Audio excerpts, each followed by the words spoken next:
Hello everyone, welcome to this full moon in Libra. So this is the first full moon of this new astrological year, and I hope you are feeling the vibes of Aries. I'm sure you are feeling the vibes of Aries, and the intensity of this full moon is going to be felt very very strongly, I'm sure. So before I start, I want to let you know that I have some news for you. I'm releasing an offer um, that I'll be releasing every single month, every every single full moon of this new astrological year. I felt it coming. When the new year started, and I felt that this would be my offer to the world for this year of transition. So I'm going to speak about it in the end of this video or of this audio if you're listening. So just stay tuned. So as for this full moon, so this is a full moon that is actually in between two new moons in Aries. So we have this full moon happening on the 16th degree of Aries and of Libra, of course. And it happens here in Portugal at 34 minutes past 5 p.m. So you can adjust it to your time zone. This is an intense one, as I was saying. You can feel it very strongly, since so the Sun is conjunct Jupiter and Chiron. So of course Jupiter is the magnifier, or the amplifier. So of course it's amplifying already the Sun in Aries, and of course Chiron brings the wounded warrior, and so the wounds that are stored in our sense of autonomy, or the image, the perception that we have of ourselves, of who we are, and our needs and our desires, and of course what we are here to do in this lifetime. So, and who we are in this lifetime. So of course this is magnified, and it brings this intensity, and then it's mirrored, and then the moon is mirroring all of that. And of course, being in Libra, it speaks about all the relationships, or all the partnerships, better said, that work, that bring out the emotions, and everything that is still unresolved, or at least it's still hurting in some way, or it's still not so confident, or that we are not so confident about ourselves. So the moon being in Libra, of course, it brings the need for balance, and the need for listening, and before speaking up, I need to listen, or I need to do both things. So I need to communicate openly. I need to communicate my truth, who I am, and what are my needs, and my desires. But I need to take the other people into account as well.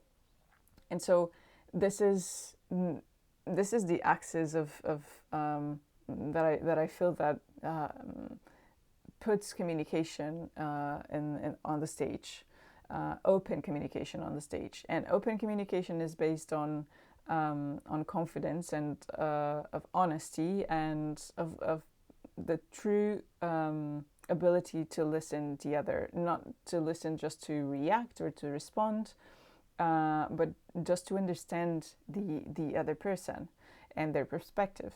So, and of course, I need to be also able to communicate my perspective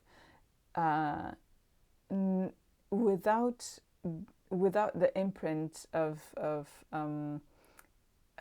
defensiveness or aggressiveness. So this is something that can be triggered by every single relationship or partnership or any single encounter that I have, and that is going to mirror something back to me about how I'm feeling, who I am, and how do I feel confident about myself, or not, of course, or how am I Jupiter? How am I perceiving the world and just my through through my values and the meaning that I'm attributing to it, and I'm closing myself to my perspective and instead of opening to be to see different ones. So this is something that is, of course, it can bring the Aries intensity, Aries impulsiveness, and of course it intensifies the bravery as well.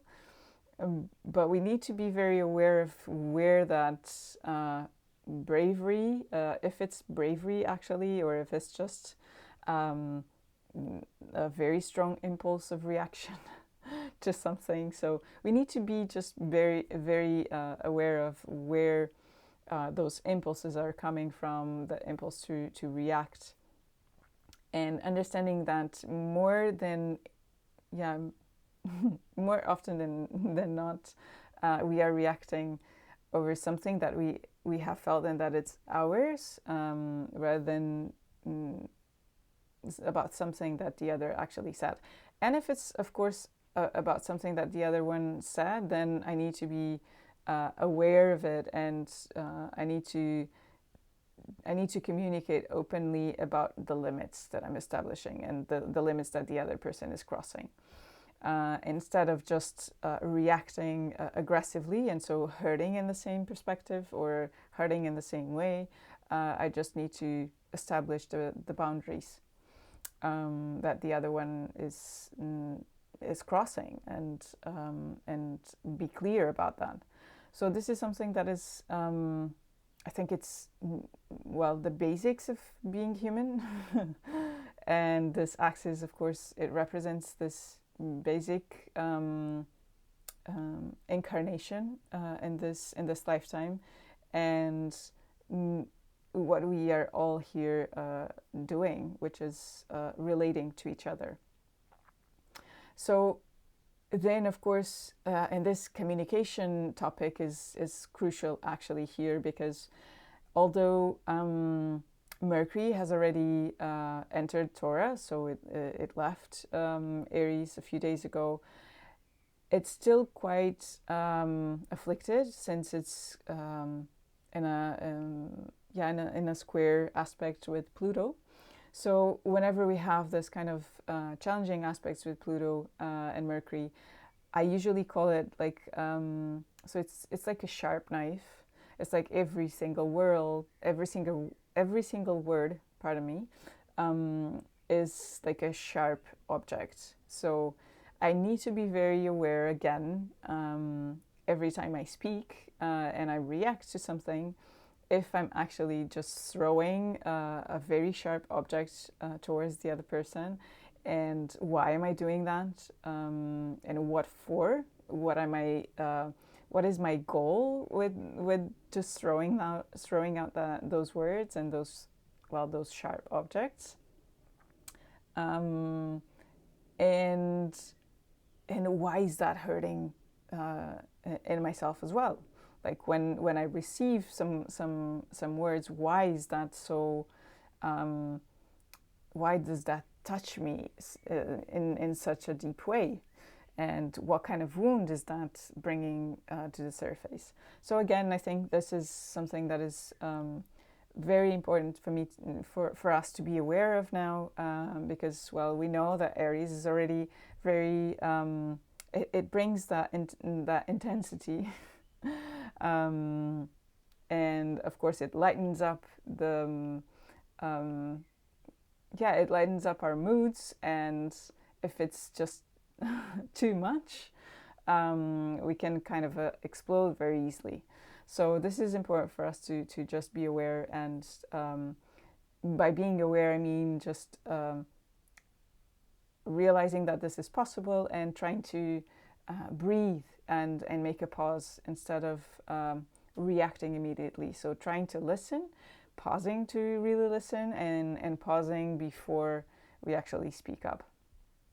So this can be quite helpful. Of course, it can also be helpful for us to just be aware of what are the emotions and the sensations that are most present for me in that moment or in that day, and by being aware of what's already here, then I know that I know how others may affect me more easily or not. Even if it's somehow unexpectedly, then I know that the only thing I need to do is just to pause a little bit before I answer, if I have that opportunity. Other than that, we have the moon. So the ruler of the moon is Venus, which is in Taurus and in its domicile as well. So it's very comfortable and it's in a very good aspect with Neptune. So both are symbols for love. One is, well, romantic love, let's say, and the other one can be unconditional love.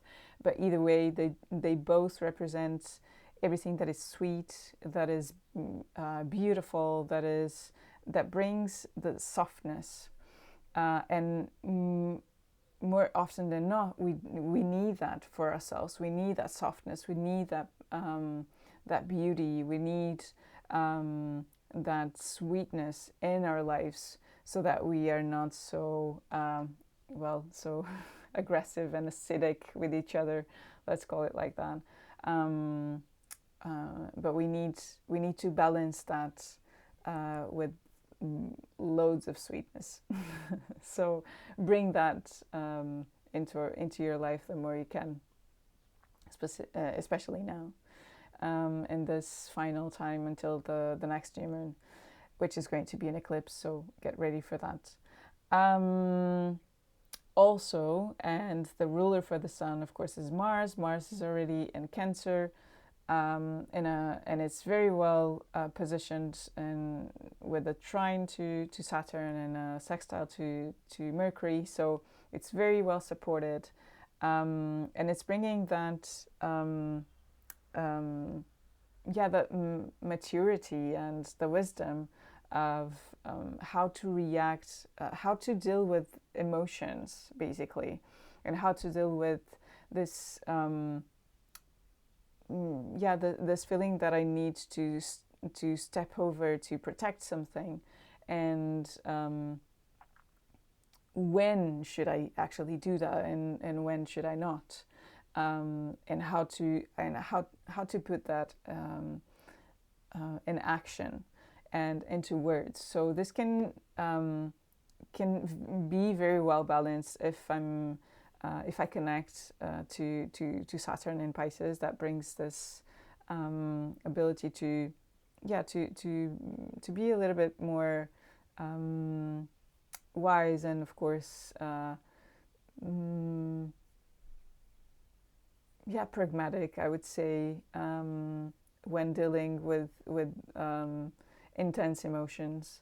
So it of course it also brings this ability to be a little bit more soft and sweet and cautious when I'm dealing with the ones that I love, with my loved ones. So but this is something that we can extend to everyone. So it's just a matter of thinking that we are all part of the same planet and we need each other.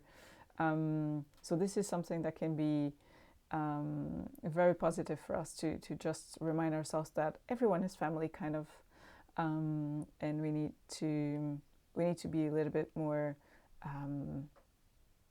compassionate and a little bit more sweet when dealing with each other and when dealing with ourselves. So yeah, I think I can stop right here, and this is already yeah, a little bit to digest. So of course you need to, for you to understand how this may affect you, you need to know exactly where is the 16th degree of Libra and Aries in your chart. What area of life is it touching? So which house is it touching? Is it touching any? Is some planet of this moment of the full moon is actually touching any kind of aspect or position, planet position in your chart, and what is that bringing to the surface as well?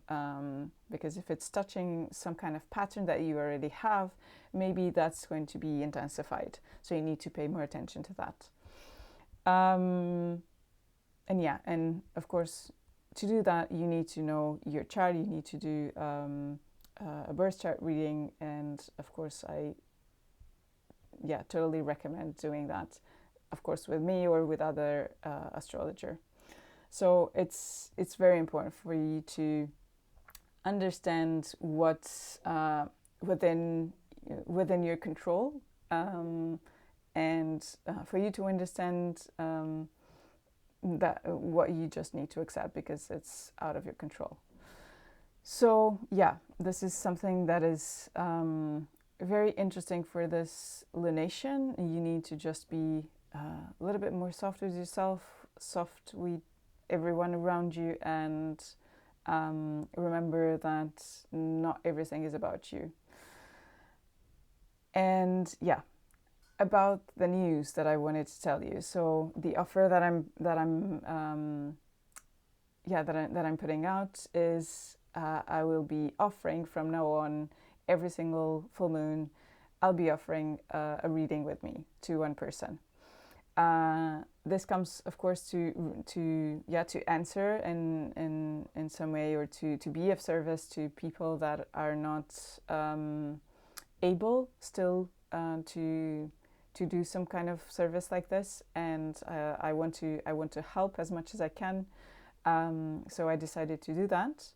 I hope you like the I hope you like the news, and I will put up all the conditions, all the things that you need to do to put yourself to for this option, for this opportunity, and I'll communicate everything in my social media and other channels. So just stay tuned because it's going to be out soon.